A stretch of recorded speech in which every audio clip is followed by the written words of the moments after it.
부모를 순종하고 부모를 공경하고 사랑할 수 있는 것도 우리가 성령 충만을 받을 때 가능한 것입니다. 왜냐하면 우리 인간에게는 죄성이 있어서 내 생각과 다를 때 그 무엇도 용납하려고 하지 않아요. 우리 매스컴을 통해서 보잖아요.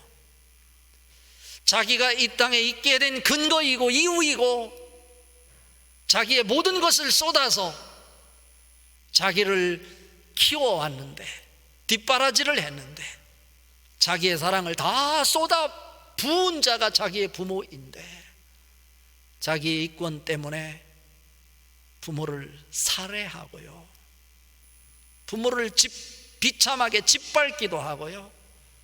이런 것 볼 때 가슴 찢어지는 듯한 아픔을 느끼게 됩니다. 사랑하는 성도 여러분, 여러분은 이미 예수 그리스도를 믿어 성령 충만으로 성령님을 모시고 살아가는 사람들입니다.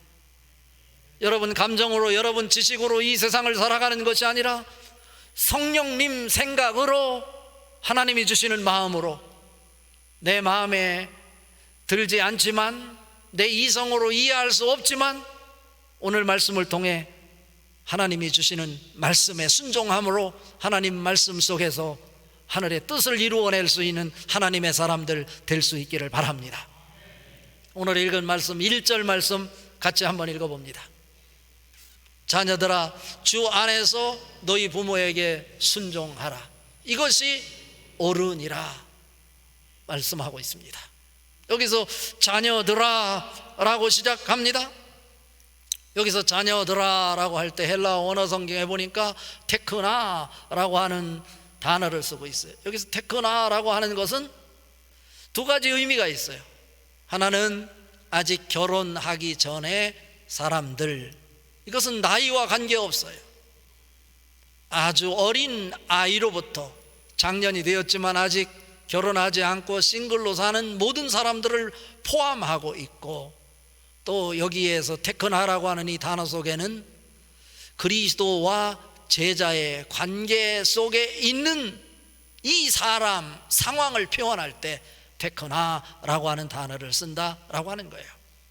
그러니까 주 안에서 내 부모에게 순종하라, 이것이 옳으니라 말씀하고 있어요. 서두에서 말씀드렸지만 내 생각으로라면, 내 이성적으로라면, 내가 죄성이 있기 때문에 아무리 부모님이라 할지라도 그 말씀에 순종할 수 없는 상황이 얼마든지 있을 수 있어요. 그러나 오늘 하나님 말씀은 우리에게 토를 달지 말라라고 하는 거예요. 명령이에요. 주 안에서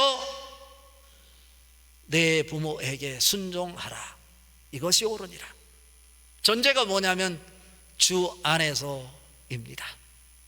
그러니까 우리는 부모가 됐든 자녀가 됐든 이유를 막론하고 무엇을 우선 선행해야 되냐면 주 안에 있는가, 이것을 살펴봐야 돼요. 하나님은 이 세상을 만들고 이 세상에 하나님의 자녀들이 이후 세상을 활보하며 하나님이 기뻐하시는 세상을 만들어내기를 원하셨습니다. 그렇다면 우리가 주 안에 있어야 됩니다. 그분 안에 들어갈 때 그분이 원하시는 뜻이 무엇인지를 알 수 있습니다. 그 중에 하나는 뭐냐면, 내가 그분 안에 들어가 보니까 내 마음에 들지 않더라도, 내 생각과 다르더라도 너가 이 땅에 있게 된 근거, 이유, 하나님 입장에서 볼 때 나를 대신해서 하나님의 대리인으로 너희 부모를 선택해서 너를 이 세상에 있게 하셨다라고 하는 거예요.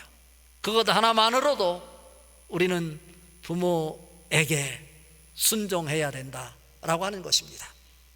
여기서 주 안에서라고 하는 이 말씀은 하나님 말씀에 근거하여 라고 하는 말이에요. 그러니까 말씀으로 이 땅에 오신 예수님, 그분 안에 있는다고 하는 것은 결국 하나님이 주신 하나님의 말씀에 근거해서 모든 것을 생각하고 판단하며 살아가야 된다라고 하는 것입니다. 자녀도 내가 원하는 자녀를 만들어내는 것이 아니라 하나님이 원하시는 자녀, 하나님이 기뻐하시는 자녀는 어떤 모습일까를 생각하며 하나님이 기뻐하는 자녀를 만들기 위해 끊임없이 기도하고 그들에게 하나님 말씀으로 교육하고 양육하는 모습 보여줘야 된다라고 하는 것입니다. 그러니까 여기에서 순종하라 하고 하는 이 단어는 귀를 기울이다, 그리고 경청하다, 복종하고 받아들이다 라고 하는 의미를 담고 있어요. 이것은 군에서 상사가 군인에게 명령을 내릴 때 그냥 긴장하지 않고 그냥 건성으로 명령이 내려지니까 예 하고 따르는 것이 아니라 한순간도 긴장을 놓지 않은 채 상사가 명령하는 그 명령이 무엇인지를 언제든지 받을 준비를 하고 있는 상태를 의미합니다. 어느 상황 속에서 어떤 조건이라 할지라도 상사가 명령을 내리기만 하면 준비된 마음으로 이해로 대답하고 그 말씀 앞에 지체 없이 실천으로 순종으로 그 일을 감당하는 모습, 이것은 그리스도와의 관계 속에서 제자가 된 사람이라면 마땅히 하나님을 대리인으로 하나님께서 보내신 부모님이 말씀할 때 그 말씀이 하나님 말씀을 벗어난 일이 아니라면 그 말씀을 준비한 상태에서 내가 기다렸다는 그 태도로 말씀 앞에 당연하죠. 부모님이 말씀하시니 제가 순종하겠습니다 라고 경청하고 그 말씀을 귀 기울여 듣는 그 모습을 부모님에게 보이라고 하는 말씀입니다. 이것은 선택일 수 없어요. 명령이에요. 왜 말씀에 근거해서 냐면 이 세상의 것들은 다 잠시 있다가 없어지는 것이지만 하나님의 말씀은 영원히 변하지 않는 살아있는 영적인 말씀이기 때문에 그렇습니다.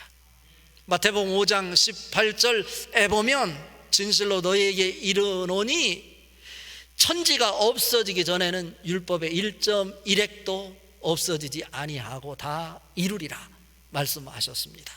이사야 40장 8절에도 보면 풀은 마르고 꽃은 시드나 우리 하나님의 말씀은 영원히 서리라 말씀하고 있어요. 잠시 있다가 없어지는 것이 아니고 영원히 세상이 끝나도 없어지지 않고 살아있는 하나님 말씀에 근거할 때 우리의 삶이 윤택하고 생명력이 있고 영원성을 간직할 수 있게 되는 것입니다. 여러분, 부모 말씀에 순종하되 하나님 말씀에 근거하여 성령 충만으로 부모님 말씀에 순종하는 모습을 보여낼 수 있기를 바랍니다. 오늘 에베소서 본문을 기록한 사도 바울이 다른 책 골로새서 3장 20절에서 우리가 부모님의 말씀에 순종해야 되는 이유에 대해서 이렇게 말씀하고 있습니다. 뭐라고 말씀하냐면 자녀들아 모든 일에 부모에게 순종하라. 이는 주 안에서 기쁘게 하는 것이니라. 그런데요, 이 말씀을 풀어서 설명하면 모든 일에 부모님의 말씀에 순종하는 것이 부모님을 기쁘게 하는 것이라 말씀하고 있는데요, NIV 영어 성경에 보니까 이렇게 표현하지 않고요, 모든 일에 부모님의 말씀에 순종하는 것이 하나님을 기쁘게 하는 것이다 이렇게 표현하고 있어요. NIV 영어 성경에 보니까 Children, obey your parents in everything이에요. 어떤 것은 내가 순종하고 어떤 것은 순종하지 않는 것이 아니라 in everything, 모든 것에 있어서 순종하는 것. 왜냐하면 for this pleased the Lord라고 나와 있어요. 그것이 주님을 기쁘게 하는 일이기 때문이다 라고 하는 거예요. 여호와를 기뻐하라. 그가 너의 마음의 소원을 이루어 주시리라 말씀하셨어요. 다른 조건 따지지 아니하고 우리가 성령 충만하여 주님 안에 있으면 우리의 부모님이 무슨 말씀을 하시든지 그 말씀이 나에게 소중한 말씀으로 받아들여지고 그 말씀 속에 하나님의 뜻이 담겨 있는 것으로 내 가슴 속에 전달되고, 그래서 조건 따지지 아니하고 그 말씀에 순종하게 되고, 그 모습을 보시는 하나님이 기뻐하시는 일이 된다, 이런 말씀입니다. 여러분, 부모님은 자녀들이 사이에서 출세하고 성공하는 것, 이것도 기뻐하시지만 더 중요한 것은 하나님 말씀 안에서 신앙에 성공하는 모습을 보이는 것입니다. 그런 부모들이 될 수 있기를 바랍니다. 그렇다면 우리가 성령 충만하여 주님 안에 있는 자라면 나의 부모님을 공경하는 모습을 보여야 된다라고 오늘 말씀하십니다. 오늘 읽은 말씀 중에 2절 3절 같이 읽어봅니다. 내 아버지와 어머니를 공경하라. 이것은 약속이 있는 첫 계명이니 이로써 내가 잘되고 땅에서 장수하리라. 아멘입니다. 이 말씀 속에 무엇이 담겨 있습니까? 너가 주님 안에 있다면 내 아버지와 어머니를 공경해야 된다. 이것은요, 오늘 에베소서에 나와 있는 말씀이기는 하지만 이미 구약 성경에 모세를 통해서 시내산에서 하나님께서 모세에게 직접 전달해 준 십계명 속에 담겨 있는 말씀입니다. 출애굽기 20장 12절 그리고 신명기 5장 16절에 보면 하나님께서 모세에게 십계명을 주셨어요. 하나님의 자녀들이 이 세상에서 살아갈 때 지켜야 될 법 10가지를 준 거예요. 그 중에 첫 번째가 뭐냐면 이런 말씀 아니겠어요? 너는 나 외에는 다른 신들을 내게 두지 말라. 이게 첫 번째 십계명의 율법이에요. 그런데 이 첫 번째 주신 이 율법은 첫 번째, 두 번째, 세 번째, 네 번째까지, 이것은 하나님의 자녀들이 하나님과의 관계 속에서 하나님을 향해서 어떤 태도를 취해야 될지, 어떻게 하나님을 대해야 될지 그 법을 가르쳐준 율법인 것이죠. 그런데 이 첫 번째 주신 내 앞에 다른 신들을 두지 말라라고 하는 것은 두 번째, 세 번째, 네 번째 있는 것, 그것의 근간이 된다라고 하는 거예요. 두 번째가 너를 위하여 우상을 만들지 말고 섬기지 말라. 세 번째가 여호와의 이름을 망령되이 일컬지 말라. 네 번째가 안식일을 기억하여 거룩하게 지키라. 이런 말씀이에요. 두 번째, 세 번째, 네 번째는 첫 번째가 전제되지 않고 이루어질 수 없는 것이다 라고 하는 것입니다. 바라기는 오늘 어버이 주일을 맞이해서 다시 한번 하나님이 주신 첫 번째 계명의 의미가 무엇인지 여러분 되돌아다보고 항상 여러분 앞에 다른 신들이 있지 않게 하십시오. 우리에게는 오직 살아계신 하나님만 내 인생의 행복의 근거이고 축복의 시작이다. 이 사실을 꼭 기억할 수 있기를 바랍니다. 그리고 다섯 번째부터 열 번째까지, 이것은 인간과 인간과의 관계 속에서 지켜야 될 법인 거예요. 여기서 내 아버지와 어머니를 공경하라, 이것은 약속이 있는 첫 계명이니 라고 할 때, 첫 계명은 너희 앞에 다른 신들을 있게 하지 말라라고 하는 건데 실제로 다섯 번째 계명인데 왜 첫 계명이니 라고 말씀했을까? 이것은 인간과 인간과의 관계 속에서 첫 번째 시작하는 계명이다 라고 하는 뜻인 거예요. 그리고 여기서 말하는 이 첫 번째라고 하는 것은 단순히 순서에 있어서 첫 번째라기보다는 우선순위에 있어서 우선시해야 된다, 그리고 가장 중요한 계명이다 라고 하는 의미로 첫 번째 계명이니 라고 말한 거예요. 우리가 잘 아는 대로 인간과 인간과의 관계 속에서 지켜야 될 법이 뭡니까? 오늘 첫 번째로 얘기하는 다섯 번째 계명이 내 부모를 공경하라, 이런 계명이잖아요. 이것은 여섯 번째부터 열 번째 있는 계명의 근간을 이룬다 라고 하는 거예요. 여섯 번째 계명이 뭡니까? 살인하지 말라. 일곱 번째 간음하지 말라. 여덟 번째 도적질하지 말라. 아홉 번째 내 이웃에게 거짓 증거하지 말라. 열 번째 내 이웃의 집의 것을 탐내지 말라 라고 하는 거예요. 이 모든 것들은 다 내 부모를 공경하라, 이 말씀에 기초하고 있다라고 하는 거예요. 부모를 공경하는 마음이 없으니까 살인하게 되고 간음하게 되고 도적질하게 되고 네 이웃에게 거짓 증거하게 되고 이웃의 것을 탐나게 된다라고 하는 거예요. 부모를 공경하는 마음이 있으면 이웃의 어르신들을 공경하는 마음이 더불어 생기는 거예요. 거짓을 할 수 없는 거예요. 살인할 수 없는 거예요. 이웃의 것을 탐낼 수 없는 거예요. 여러분, 이 말씀을 읽으면서 부모를 공경한다는 것이 무엇인지 하나님 마음이 읽혀질 수 있기를 바랍니다. 여기서 내 부모를 공경하라, 이 단어가 구약 성경에 히브리어로 카베드라고 그러는데, 이 카베드라고 하는 단어는 카바드의 사역 단수 명령형으로 사용되고 있는데요, 한 사람 한 사람이 어느 사람을 대할 때 신중하게 대하거나 우선권을 부여해야 한다라고 하는 의미예요.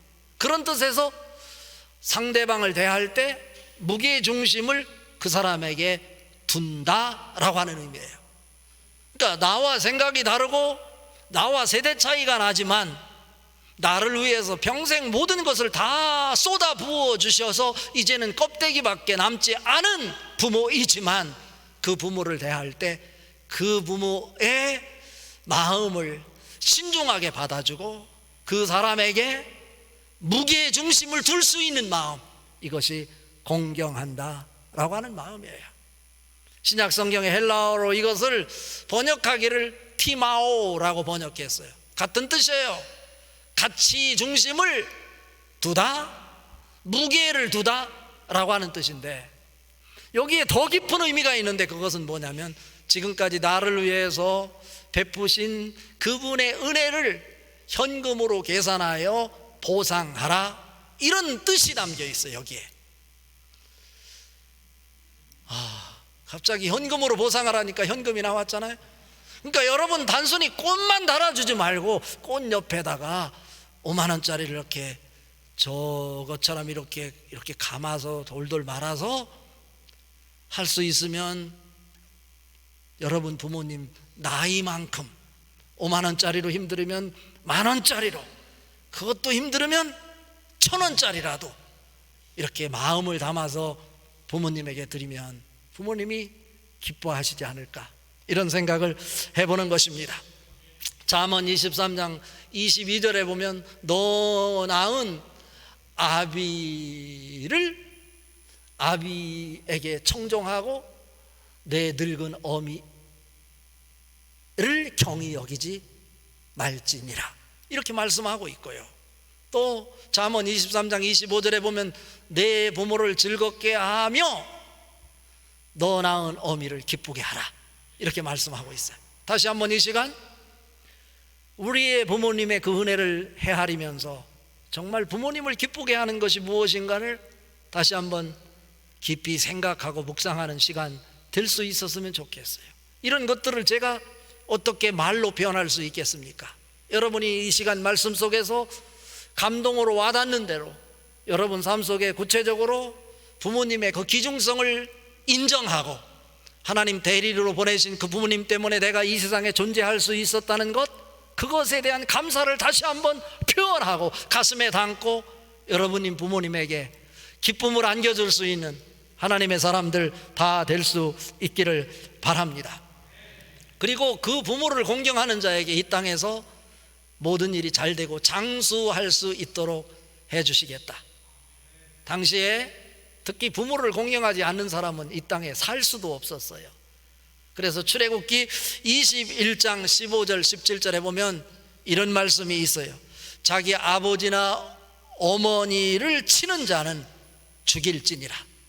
그리고 자기 아버지나 어머니를 저주하는 자는 반드시 죽일지니라. 성경이 율법으로 나와 있다니까요. 그러니까 여기에서 이 구약 성경대로라면 이 자리에 앉아 있을 사람이 누가 있겠어? 이미 다 돌로 쳐 맞아 죽을 사람인데 하나님의 은혜로 우리가 이 자리에 있으니 우리 마음속에 다시 한번 나를 이 땅에 있게 해주신 우리 어머니 아버지 그 은혜를 다시 감사로 담아낼 수 있는 어떤 모습이 있어야 하지 않겠습니까? 그 은혜가 오늘 다시 한번 여러분에게 새록새록 떠오를 수 있기를 바라고, 삶 속에서 그 은혜를 나누며 살 수 있는 하나님이 기뻐하시는 인생 만들어낼 수 있기를 바랍니다. 결론입니다. 그렇다면 부모된 입장에서 자녀에게는 그 자녀 속에 하나님의 섭리와 뜻이 있음을 믿고 부모에게 가장 큰 선물인 천국을 준비할 수 있는 여러분 될 수 있기를 바랍니다. 자, 오늘 읽은 말씀 중에 4절 말씀 같이 한번 읽어봅니다. 4절 말씀.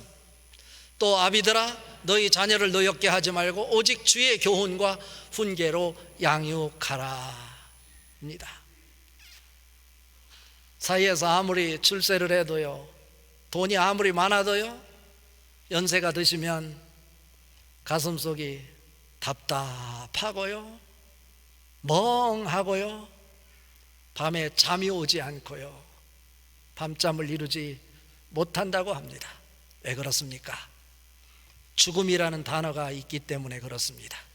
그 죽음을 극복할 수 있는 일은 한 가지밖에 없어요. 돈을 준다고 되는 것이 아니에요. 맛있는 음식을 사드린다고 되는 것이 아니에요. 좋은 옷을 사드린다고 그 문제가 해결되는 것이 아닌 거예요. 무엇을 줘야 되냐면 죽어도 죽지 않는 영생을 선물로 주셔야 돼요. 이걸 소홀히 하지 마십시오. 시간 오래 기다려주지 않아요. 잠깐이에요.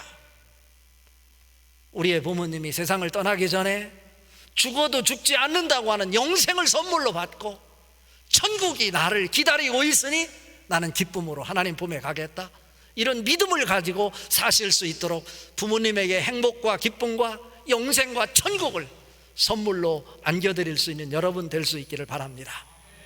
부모님이 이 땅에 계시지 않고 이미 천국에 가셨다면 육체적인 부모님은 안 계시지만 또 다른 부모님이 우리에게 계세요. 그 부모가 어떤 부모입니까? 여러분에게 지식을 가르쳐주는 사부님이 계셔요. 선생님이 계셔요. 그리고 나라를 다스리는 국부님이 계시고 여러분에게 영적 말씀을 전달해주는 목사가 있어요. 영적 아버지예요. 그리고 또 한 사람이 있는데 그 자는 누구냐면 천국에 계신 우리 하나님 아버지세요. 그 하나님 아버지에게 여러분 생전에 여러분 부모에게 하지 못한 부분이 있으면 최선을 다해 정성을 다해 하나님 앞에 존경을 표시하십시오. 공경하십시오. 그것은 무엇일까요? 하나님 앞에 나와 예배하는 것 아닐까요? 내 삶 속에서 하나님이 기뻐하시는 일을 찾아서 그 일을 감당하는 일 아닐까요? 부모 입장에서도 보면요, 자녀들이 출세하는 것도 중요하고 기쁨이지요.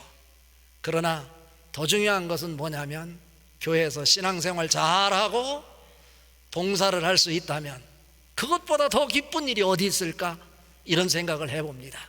바라기는 여러분은 하나님의 자녀라면, 신앙인이라면, 성령을 모시고 사는 사람이라면 세상적인 가치로 성공한 것을 자랑하는 것보다는 신앙생활에 하나님 앞에 열심히 봉사하고 하나님의 뜻과 섭리를 깨닫고 교회에서 활동하는 것을 자랑하는 성도님들 될 수 있기를 바랍니다.